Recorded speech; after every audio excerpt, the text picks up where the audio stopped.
नमस्कार दोस्तों, क्राइम तक में आपका स्वागत है। आज एक बहुत महत्वपूर्ण मुद्दे पर हम बात करने जा रहे हैं। दरअसल केंद्र सरकार एक ऐसा बिल आज इंट्रोड्यूस किया है पार्लियामेंट में, जिसमें कोई भी नेता या ये कहें सीएम या कहें पीएम, अगर उसके खिलाफ मुकदमा दर्ज होता है और वो 30 दिन तक जेल में रहता है तो वो जेल से सरकार नहीं चला पाएगा, यानी कि उसको इस्तीफा देना पड़ेगा।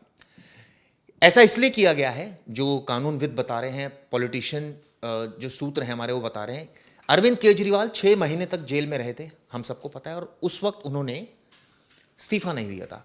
इसी बात को लेकर अब केंद्र सरकार ये बिल लेकर आई है, जिसमें यह है कि अगर 30 दिन तक आप जेल में रहते हैं तो आपके सीएम और पीएम पद की छुट्टी। इसको लेकर जबरदस्त विरोध हुआ है लोकसभा में। केसी वेणुगोपाल ने जबरदस्त विरोध किया, गृह मंत्री ने इसका जवाब दिया। और बिल्कुल गैर मंत्री पे वो तो बिल के टुकड़े फाड़ के फेंक दिए गए। और देखिए, सबसे इंपॉर्टेंट चीज थी कि ऐसा नहीं कि कोई भी केस में, ऐसे केस में जिसमें सजा 5 साल से ऊपर हो, हाँ, उसी केसेस में ये लोग को रिजाइन देना पड़ेगा। और ऐसा हुआ क्यों? आपने बिल्कुल सही कहा, सीएम केजरीवाल 6 महीने जेल में थे और तमिलनाडु के मंत्री सेंथिल बालाजी 241 दिनों तक जेल में रहे, हिरासत में रहे, और जेल में रहने के बाद भी उन्होंने पद से इस्तीफा नहीं दिया। केजरीवाल भी पद पर रहते हुए सीएम रहे। अब इस पर देखिए, सबसे इंपॉर्टेंट चीज़ है, सबसे पहली प्रतिक्रिया आई ओवीसी की। ओवीसी कहते हैं ये सरकार देश को पुलिस स्टेट बनाने पर तुली है। ये कदम चुनी हुई सरकार पर मौत की कील साबित होगा। संविधान को बदला जा रहा है ताकि भारत को पुलिस स्टेट में बदल सके। देखिए प्रॉब्लम क्या है, मतलब इनका आरोप है। अच्छा, आप बताइए कि इतने साल में, मतलब 11 साल में कितने सीएम, कितने मंत्री अरेस्ट हुए? दो चार हुए, और उसमें से केजरीवाल और ये 2-3 जो मेन हैं, ये लोग अरेस्ट हुए। ये किस पार्टी से थे? बीजेपी से नहीं थे, ये अपोजिट पार्टी से थे। और इन्होंने इस्तीफा भी नहीं दिया, बाकायदा उसको लेकर बड़ा विवाद चला। क्योंकि साफ साफ अरविंद केजरीवाल ने बोला कानून में कोई प्रोविजन ही नहीं है। किसने कहा इस्तीफा मैं दूं? मैं तो नहीं दूंगा। नहीं दूंगा। और दूसरी तरफ ये भी आरोप लगा कि सेंट्रल एजेंसीज का दुरुपयोग किया गया। अभी मुझे याद होगा कि कुछ दिन पहले सुप्रीम कोर्ट ने सेंट्रल एजेंसीज ईडी को कहा था, तलब किया था, जब कोर्ट में सुनवाई हुई, कि तुम्हारा कन्विक्शन रेट तो बहुत कम है। केस पे बात है, बहुत गंभीर बात है। और क्या आप केस पे केस दर्ज करे जा रहे हो? सुप्रीम कोर्ट ने ईडी को कहा था कि आप केस पे केस दर्ज करे जा रहे हो, लेकिन सजा क्यों नहीं हो रही है? सबूत क्यों नहीं है? अदालत में प्रूव क्यों नहीं कर पा रहे केसेस को? और 1% कन्विक्शन रेट सिर्फ पॉलिटिकल केसेस में है ईडी का, 99% केसेस में नहीं है। हाँ, मतलब 1% केस में कन्विक्शन रेट है। ऐसे में क्या होगा चिराग जी? अब ये इंटरनल कॉन्फ्लिक्ट का मुद्दा क्यों बन गया है? अगर समझिए किसकी भी सरकार है और वहाँ पावरफुल सीएम ही होता है मोस्टली, जिसकी ताकत सबसे ज़्यादा होती है। ऐसे में विपक्ष का ऐसा आरोप है, और जो बाकी पार्टीज़ हैं, जो ऑल पार्टीज जो हंगामा कर रही हैं, उनका आरोप है कि अगर ये बिल पास होता है तो फिर तो किसी के ऊपर ईडी कोई भी मुकदमा बना और उसमें तो बहुत जल्दी बेल भी नहीं होती, 1 महीने में तो फिर इस्तीफा देना पड़ेगा, तो सरकार तो डगमगा जाएगी कहीं ना कहीं। नहीं तो आप दूसरे को बना दीजिए। इसमें तो पीएम भी इंक्लूड है ना। अगर पीएम के ऊपर ऐसे आरोप लगेंगे। आप बताइए, प्राइम फेस कौन है बीजेपी के? मतलब नेशनल लेवल पर तो बहुत सारे हैं। पीएम मोदी को मिला, पीएम, हाँ। अगर कभी बाई चांस इसमें बोला गया कि पीएम मोदी भी अरेस्ट हो सकते, कोई भी अगर बड़ा लेवल का कोई जो शख्स है, जो पॉलिटिशियन है, जो पार्टी की मेन कमान देकर अगर वो अरेस्ट होता है तो पार्टी का मनोबल टूटता है, और पार्टी टूटती है, ये ऐसा आरोप लगा रहे हैं बाकी लोग। कौन? विपक्ष के लोग। वहीं कई लोगों का ऐसा भी कहना है कि नैतिकता के आधार पर खुद से रिजाइन देना चाहिए। अमित शाह ने भी यही बात वहाँ कोर्ट की, जब वो लोकसभा में बोल रहे थे, वो कह रहे थे कि मैंने नैतिकता के आधार पर रिजाइन किया, बाकी लोग करते नहीं, जो कि बिल्कुल सही बात है। आपको नैतिकता के आधार पर रिजाइन करना चाहिए, लेकिन तो इसीलिए बिल लाया गया। हाँ, इसीलिए बिल लाया गया क्योंकि नैतिकता के आधार पर कोई रिजाइन ही नहीं कर मुझे अच्छी तरह याद है, दिल्ली संशोधित एक अधिनियम आया था। वो इसलिए आया था क्योंकि सुप्रीम कोर्ट ने एलजी को ज्यादा पावर्स दे दी थी, और ये बात केंद्र सरकार को रास नहीं आई थी। वो एक बिल लेकर आई थी और बिल की शक्ल में संशोधन कर दिया गया, और फिर दोबारा एलजी को ज्यादा पावर। लेकिन देखिए, एक बात ये भी सच है ना, अगर आपके ऊपर केस हुआ और आप जेल में रह के सरकार चलाओगे, कैसे पॉसिबल? बहुत मिसमैनेजमेंट होगा, लोग मिल नहीं पाएंगे, तो कहीं से भी ये सही चीज़ ठीक नहीं थी। पहले क्या होता था, नैतिकता के आधार पर हर नेता रिजाइन कर देता था। अब तो प्रचलन ही बदल गया है, अब तो कोई रिजाइन करने को मानता है। याद है झारखंड के सीएम भी अरेस्ट हुए थे, शिबू सोरेन, हेमंत सोरेन। उनकी जगह दूसरे सीएम बने थे। बिल्कुल, और उनको ये शराब घोटाले। हाँ, लेकिन इनको गद्दी से बड़ा प्यार है ना। अरविंद केजरीवाल को उन्होंने रिजाइन दिया नहीं, फिर तमिलनाडु के मंत्री ने रिजाइन दिया नहीं, ये दोनों ने रिजाइन नहीं दिया। इसके विपक्ष कह रहा है कि आम आदमी पार्टी को एक तरह से ये दूसरा डिसीजन है जो सीधा सीधा इससे आम आदमी पार्टी इफेक्ट होगी, क्योंकि पहले डिसीजन में हम सब ने देखा कि दिल्ली का कानून बदला गया, एलजी को ज्यादा पावर्स देने के लिए। और अब ये दूसरी बार, क्योंकि सीएम ने ऐसी हिमाकत की कि वो 6 महीने तक वो जेल में थे और वो उन्होंने रिजाइन नहीं किया, तो इसलिए अब ये भी कानून लाना जरूरी है। यानी कि एक तरह से कहा जाए कि ये आम आदमी पार्टी को दबाने की साजिश, या फिर ये बिल्कुल सही हो रहा है, इसकी जरूरत थी। देखिए, इसकी ज़रूरत इसलिए सही है क्योंकि अगर समझिए कि इस पर सीरियस ऑफेंस लगा है और अगर जेल में भी रह के सीरियस ऑफेंस में भी अगर वो सरकार चलाएगा तो ये तो हमारे मतलब उस पर बहुत बड़ा धप्पा है ना कॉन्स्टिट्यूशन पे कि अरे यार कोई आदमी जेल में बैठ के सरकार चला रहा है और वो उसके ऊपर क्रिमिनल प्रोसीडिंग चल रही है, तो ये तो बिल्कुल भी ठीक नहीं था। लेकिन इसकी आड़ में ऐसा नहीं होना चाहिए कि एक तरह से पावर लिफ्टिंग वाला गेम चले। पता चला कि उसका मिसयूज़ हो रहा है, पता चला किस पर भी केस बना दिया जा रहा है, वहाँ की सरकार को डिसबैलेंस कर दिया जा रहा है और अंदर डाल दिया जा रहा है कोई ऐसे केस में जिसका प्रोसीडिंग ही चल रहा है 6-6 महीने 4 महीने बाद बेल मिल रहा है। और ओवैसी कह रहे हैं कि ये संविधान को बदला जा रहा है, मतलब ये तो बहुत बड़ा आरोप लगा रहे हैं। तो और एक और चीज़ थी चिराग जी, मुझे लगता है कि चीज़ें ना दो तरफा नहीं होनी चाहिए, एक तरफा नहीं होनी चाहिए। आपने जुडिशरी को क्यों छोड़ दिया? जुडिशरी से आपको डर लगता है?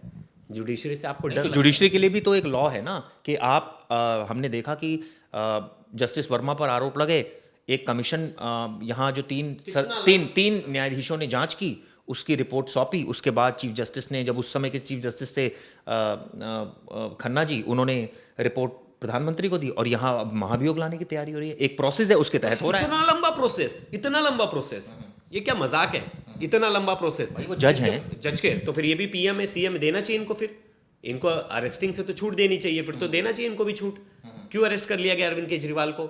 लॉ है ना हमारे देश में कि पीएम है, तो हमें उसी तरह का लॉ लाना चाहिए जुडिशरी में कि कोई जस्टिस है और अगर वो जस्टिस है उसके ऊपर इल्ज़ाम लग रहे हैं, इतने गंभीर इल्ज़ाम लग रहे हैं, उसके घर पे नोट मिल रहा है, फिर भी अभी तक वो गद्दी पे बैठा है, अभी तक वो कोर्ट में प्रोसीडिंग कर रहा है, अभी तक मतलब जिसके ऊपर आरोप लगाया है कि जिसने नहीं, तो एक रूल है, रूल के तहत कार्रवाई हो तो रही है। एक संवैधानिक चीज है कि महाभियोग आएगा, उसके आधार पर उनको हटा दिया जाएगा, फिर मुकदमा हो जाएगा। तो यहाँ भी रूल है, फिर क्यों लाना सीएम को अरेस्ट करने का? मतलब सीएम नैतिकता नहीं थी ना, तो यही आपने खुद ही बोला शुरुआत में खुद ही बोला ना कि एक स्टेट का सीएम जेल में रहते हुए कैसे सरकार चलाएगा, ये पॉसिबल ही नहीं है। मुझे लगता है जुडिशरी में भी ये चीज होनी चाहिए ना, नैतिकता, खुद से रिजाइन कर दे और खूब इन्वेस्टिगेशन चले। लेकिन तो बता दें जो 3 बिल आ रहे हैं वो कौन कौन से? गवर्नमेंट ऑफ यूनियन टेरिटरी संशोधित बिल 2025, केंद्र सरकार के मुताबिक अभी केंद्र शासित प्रदेशों में government of union territories act 1963 का 20 के तहत गंभीर आपराधिक आरोपों के कारण गिरफ्तार और हिरासत में ले गए हटाने का कोई प्रावधान नहीं, अभी तक नहीं है।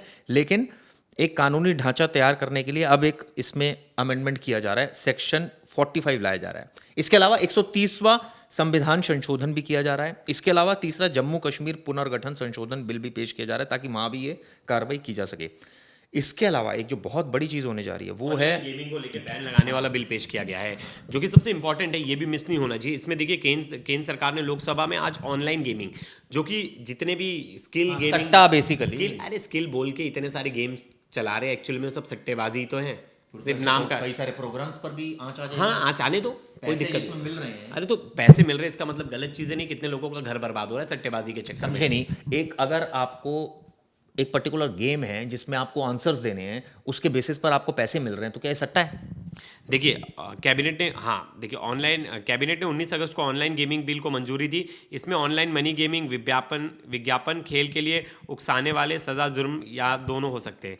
3 साल तक की कैद और 1 करोड़ रुपए तक का जुर्माना हो सकता है। अब देखिए, तो इसका कहना है ये तो बहुत बड़ी मैं देख रहा हूँ कि वो गेमिंग एप्स हैं जो चल रही हैं। ये तो कई स्पॉन्सर्स भी हैं, इंडियन टीम को भी स्पॉन्सर कर रही हैं। बहुत सारे गेम्स है वैसे ऑनलाइन गेम जो पैसे के लिए खेले जाते हैं, जैसे रियल मनी गेम्स, सट्टा, जुआ, पर पूरी तरह से बैन लगेगा। बहुत अच्छा, बहुत बढ़िया। इससे बहुत सारी चीज़ें जो है वो अच्छी होंगी, क्योंकि सट्टेबाजी के चक्कर में बहुत परिवार जो है वो उनका परिवार जो है ख़राब किया। बहुत मैंने सुसाइड के केस, तंगी के केस सब देखे। नियम के उल्लंघन पर 3 साल तक की जेल और 1 करोड़ तक का जुर्माना, ये दोनों का सामना कर पड़ सकता है। बिल्कुल, ये बहुत इंपॉर्टेंट है। ऐसे प्लेटफॉर्म पर विज्ञापन देने पर 2 साल तक की कैद या 50 विज्ञापन देगा वो भी फंसेगा। हाँ, फिर national online gaming commission NOGC बनेगा, जो सभी ऑनलाइन गेम्स को रेगुलेट करेगा और लाइसेंस देगा। यानी कि गेम तो चल सकता है, लेकिन उसकी आड़ में अगर आप बैटिंग चल रही है, सट्टा चल रहा है, पैसे का लेन देन नहीं। जो गेम मनोरंजन, कौशल या सामाजिक उद्देश्य के लिए होते हैं, जैसे कि ई स्पोर्ट्स, उन्हें प्रमोट किया जाएगा। बिल्कुल, बिल में उम्र वेरिफिकेशन, गेमिंग टाइम लिमिट, वित्तीय लेन देन की निगरानी और डेटा प्राइवेसी के प्रावधान शामिल हैं। साफ साफ एक चीज पूछता हूँ, कोई ऐसी गेम जिसकी आड़ में पैसा आप कमा रहे होंगे वो अलाउ की जाएगी या नहीं? नहीं, नहीं की जाएगी। देखिए, जैसे बहुत सारे क्रिकेट के सट्टेबाजी के इतने सारे गेम हैं, उसे स्किल बोला जाता है, टीम बनाओ, स्किल बनाओ, उस तरह के गेम पर भी इफेक्ट देखने को मिलेगा। और कहीं ना कहीं स्किल के नाम पर ये तो एक तरह से सट्टेबाजी ही चल रही थी, जो कि सच बात है, और उनको नुकसान होने वाला है। और ये बहुत सही भी कदम है, क्योंकि हमारा देश इन्हीं सब चीज़ों में बिजी रह रहा है, वो स्किल्स पर, अपने स्किल्स पर, पर्सनल स्किल्स पर काम ही नहीं कर रहा है। गेम खेलने के चक्कर में इन सब चीज़ों पे ही लगा पड़ा है, का इजी मनी देख रहा है। इंस्टाग्राम से वीडियो कैसे आ जाएंगे, फेसबुक से वीडियो कैसे आ जाएंगे, मुझे लगता है आगे जाके इनको भी रेगुलेट करना बहुत नहीं, जरूरी लेकिन अगर ये बात अभी ओवैसी कह रहे हैं कि देश को पुलिस स्टेट बनाने पर तुली है, तो इसमें नुकसान क्या है भाई? कानून के हिसाब से अगर सरकार काम करने की सोच रही है, ये सोच रही है कि भाई एक सिस्टम होना चाहिए कि 30 दिन आप जेल में हैं तो आप सरकार नहीं चला सकते, कोई और चलाए। वो ये थोड़ी कह रहे हैं आपकी पार्टी डिसॉल्व कर देंगे, वो यही तो कह रहे हैं आप बंदा चेंज कर दीजिए भैया, जो सीएम उसको हटा के किसी और को बना दीजिए। अब मेरे को लगता है नैतिकता के आधार पर कर ही देना चाहिए, खुद से ही कर देना चाहिए। इतना बड़ा आज बिल लाने का ये मकसद इसलिए हो गया है क्योंकि बहुत सारे लोगों ने तो अपना रिजाइन किया ही नहीं, बहुत सारे लोगों ने तो दिया ही नहीं। और ये देखने वाली बात होगी आने वाले टाइम में, इन्होंने ईडी को भी कटघरे में खड़ा किया कि ईडी का कन्विक्शन रेट ज़्यादा नहीं इसके साथ साथ एक चीज बहुत जरूरी है, वो ये कैसे इंश्योर होगा कि ईडी, सीबीआई या कोई और स्टेट पुलिस फर्जी मुकदमे दर्ज नहीं करेंगी? ये तो कोर्ट डिसाइड करेगा, लेट द कोर्ट डिसाइड। और मुझे लगता है नहीं, तब तक तो बहुत देर हो जाएगी, तब तक तो आदमी जेल, अगर मान लीजिए कोर्ट ने वो तो बाद में डिसाइड होगा, तब तक तो मुकदमा हो जाएगा, वो जेल चला जाएगा, कोई बात उसका पद चला जाएगा, बाद में होता रहेगा। अरे बेल पे बाहर तो आएगा ना, बेल से बाहर आएगा ना, आएगा तब बन जाएगा सीएम। लोगों ने ही चुन के लाया, लोगों ने ही चुन के लाया है। देखिए, हेमंत सोरेन का ही आपने वो दिया था ना एग्जाम्पल, हेमंत सोरेन आए, वापस से सीएम बने। परिस्थिति कई बार नहीं होती बनने हाँ, की। नहीं बनेगी तो वो तो बात अलग है, लेकिन देखिए अगर कुछ ऐसा किया है आपने जो पहला एक चीज बोली कि पार्टी को एक तरह से उसकी स्टेबिलिटी तो कमजोर हो जाती है, बिल्कुल। अगर कोई बड़ा नेता जाता है तो पार्टी स्टेबल से अनस्टेबल हो जाती है। और दूसरी चीज़, जुडिशरी में भी ये बहुत इंपॉर्टेंट है, जुडिशरी में आप चेंज करके दिखाइए, कुछ लाइए कि अगर किसी जस्टिस पे ऐसे आरोप लगते हैं तो वो भी पद पर ना रहें और उन पर भी इस तरह की कार्रवाई हो। चलिए दोस्तों, आप लोगों का इस पर क्या कहना है ये हमें इंतज़ार रहेगा। अगर आपने ये वीडियो पसंद की, यकीन मानिएगा इस पर हम 10 वीडियो बनाएंगे, क्योंकि इसका बहुत लार्जर इम्पैक्ट है। ईडी की हमने, प्रवेश ने बड़ी अच्छी जानकारी दी कि किस तरह से 1% कन्विक्शन रेट, आप सोचिए। तो इस तरह की मुकदमे दर्ज करने का फ़ायदा क्या, जब आप सबूत इकट्ठे नहीं कर पा रहे या प्रूव नहीं कर पा रहे अदालतों में। खैर, ये वीडियो किस लिए बताएगा। धन्यवाद।